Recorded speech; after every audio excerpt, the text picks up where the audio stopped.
Alright, I'm getting ready to work on the lighting circuit now since I've got all the outlet receptacles taken care of.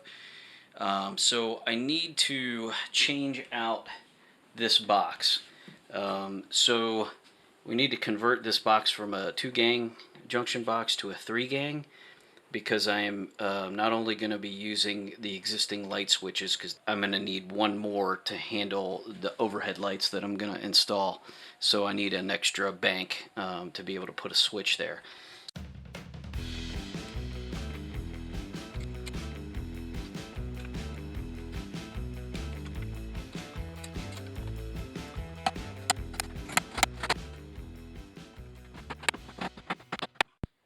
Okay, so I'm ready to go ahead and wire up the overhead lights. So I want to go ahead and cut holes for the lights that I purchased, and I got some 3-inch recessed lights, and I'll show you those in a minute, but right now I'm just trying to lay out the pattern. So I'm planning on putting 6 of them here, and I know that I want to have it in line with the shower because I'm going to put one in the center of the shower, which I know is 21.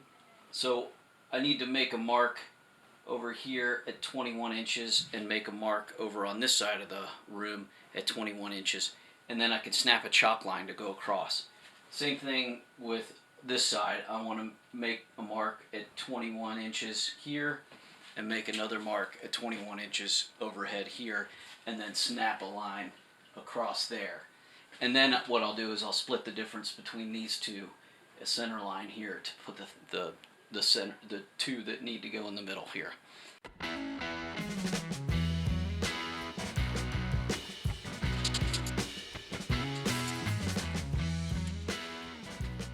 Alright, so I know that that's 64 inches there is the center point, and I know that from that point to the edge of that wall is 70 inches. So I need to make a mark from that point on the other side of that wall to 70 inches here, and that will line me up.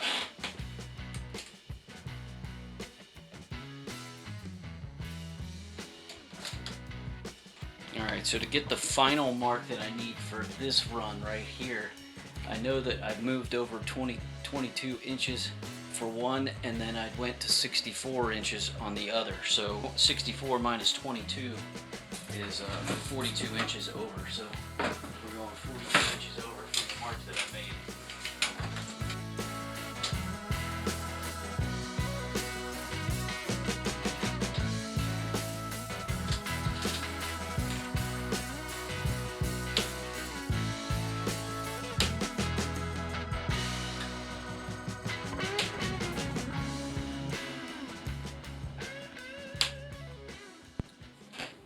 So getting ready to drill the holes for the lights, and I wanted to kind of share with you what lights I'm actually using. So I'm using a 3-inch LED recessed light, and it's a gimbal light, so you can kind of move it in directionally. I'm not going to use it as a directional. It just happens to be the kind that I was able to find. These were discontinued, and so they're not going to be making them anymore. They have the other recessed lights that are selectable in terms of color temperature, and they're really flat and skinny, and I was planning on getting those, but I was having a difficult time trying to order them for the ones that I want. They were not in stock. I plan on using them because they're wet rated in the shower, but these were a lot less expensive because they're being discontinued. These are like, I want to say they were $13, plus it comes with an LED bulb. And the nice part about this is that if the bulb goes bad, you can just replace the bulb, whereas the other ones, they're pancake style and they're nice, and there is some positives and some benefits of having it flat like that you can not worry about, running into a joist because it's so flat. But the other thing is when they go bad, you got to replace the whole thing. They do plug in, but will you be able to get the same brand so that the plug will match up? Will you end up having to hardwire it or something like that? Because I don't see replacements for those things. So it looks like you have to buy a whole new light with the junction box and everything. It's not hard to change, I suppose, but it's just one other thing that it may not match with what you have when they eventually go bad. Because even though they say LED bulbs actually last a long time, like I've had instances where my LED bulbs don't last more than 6 months. You just get a bad one, and for whatever reason, they don't last as long. Typically, they should last longer than an incandescent. That's kind of one of the reasons why I like these. But in any case, let's go ahead and start drilling some holes for it. It requires a 3 1/4 inch hole. I don't actually have a 3 1/4 inch hole, and I'm not about to do it by hand, so I have a 3-inch hole saw that I'm going to be using, and I'll just have to wallow it out a little bit more to make it fit. But what I will do is I will drill a small pilot hole so that I can see where it's going to be, so that I don't actually get close to a joist. And the other thing is I'll know where the hole is going to be before I actually make the bigger hole, so I don't have a bunch of insulation coming down on me, so I can make room up in the attic before I actually make the big hole. So I'm going to make a bunch of small pilot holes and then move some of the insulation around. So I've been looking at the marks, because there's some marks for where the joists run, and I'm pretty close here and there. So I think I'm going to move my drill point over by 1 inch this way and then 1 inch closer this way, just to make sure that I have enough room. Like, I'm not going to hit the joist by drilling the hole, but when you start getting to the hole saw part, you still need to have some lip of where you can put the recessed light in. So you don't want to be right up against the joist, because then you don't have anything for the light to stick into place. So I want to give myself enough room.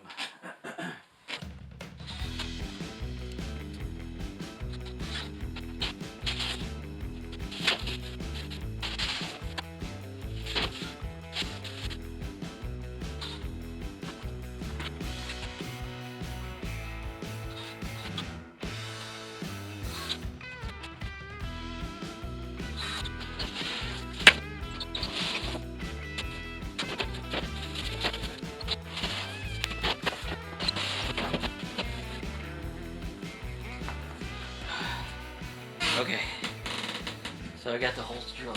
What a pain. Now I just need to wire it up.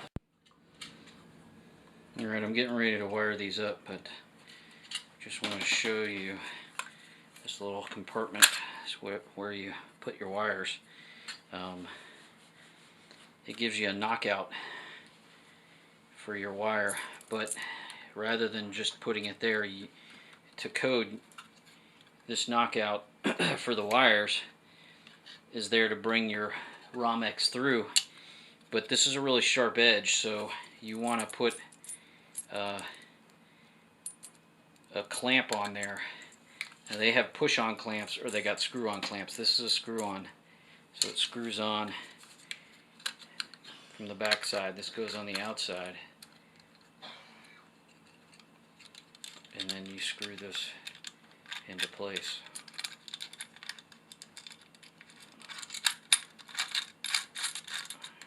And then you loosen these, and then once you make your connections, you screw this back down, and it clamps the wire tight so that it can't move around and it can't cut an edge of the wire and fray it and cause a short. They're called non-metallic clamp connectors. They're for 1/2 inch knockouts.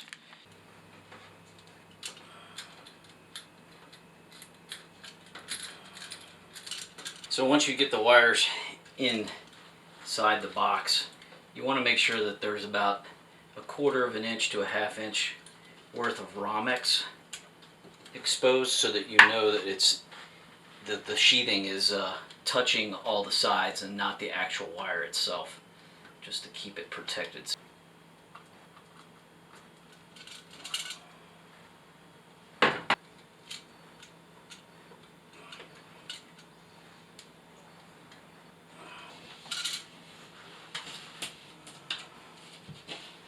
That's good. So we can put this up in there.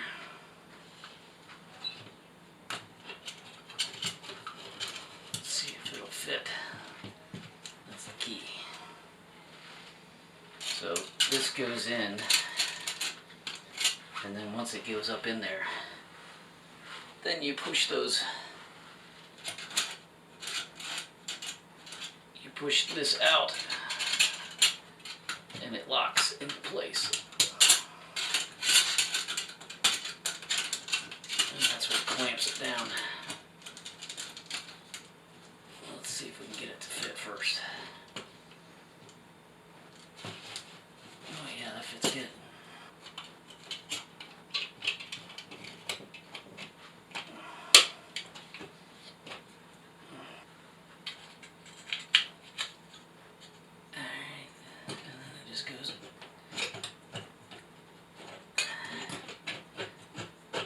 Like that.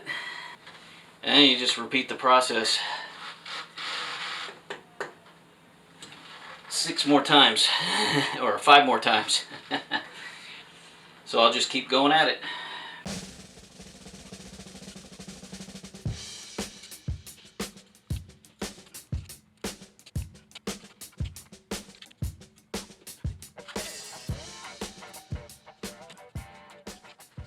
Okay, so I want to wire this up so I can at least test the lights. Alright, so we're going to twist all of these together.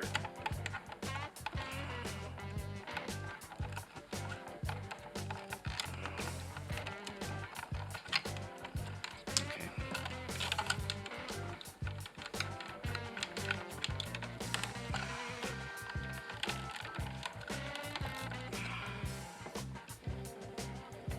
So all the hots go together. Constant hot.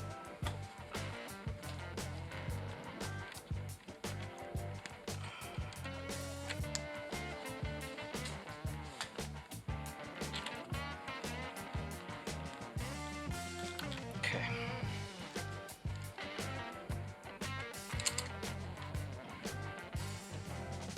So your constant hot goes on the bottom of the switch, and then the one that's going to the light itself goes on the top of the switch.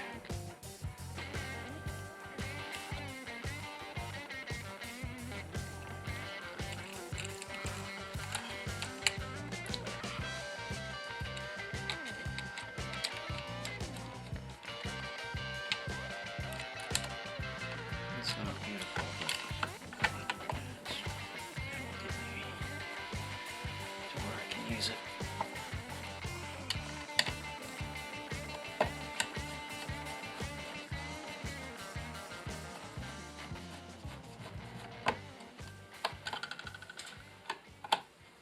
So I finished up the last of the bulbs and turned on the power.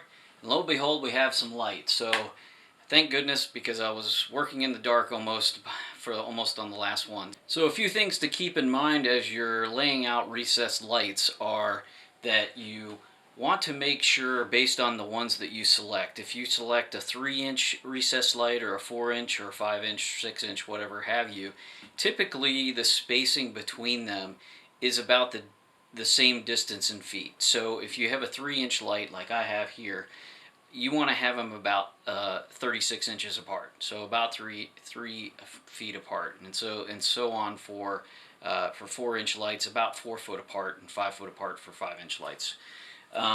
So that's something that you want to keep in mind as you're laying out a pattern and what light you choose, because that'll determine how many lights you actually need. And then you want to take a look at the lumens that the light provides. The other thing that you want to keep in mind is, as you're spacing them on the ceiling, is you want to typically keep about, I want to say about 24 to 36 inches away from the walls. So I did 22 inches, so because my lights are smaller, I can get a little bit closer to the wall. If you had a bigger light, so a 6-inch light, you definitely want to stay at least 24 at a minimum to stop the glare that you might get. So what happens is the light will actually hit the wall and bounce off of it and give you some glare, especially in a bathroom. You don't want to get that. So just suggest that you make sure you have a safe distance away from the wall to start where your pattern is going to be, and then from there determine, if it's going to be 36 inches apart or 48 inches apart, work it from there, and that'll really determine how many lights you can put in your ceiling, and then also based on the circuit breaker and how much of a load that you have on your existing circuit. So hopefully this is helpful to you, and if you like this video, please hit the like button or subscribe to my channel to see other videos like these. I know that you can look anywhere that you want to on YouTube, and I do appreciate you taking a look at my channel. So thanks again, and I'll see you next time. All right.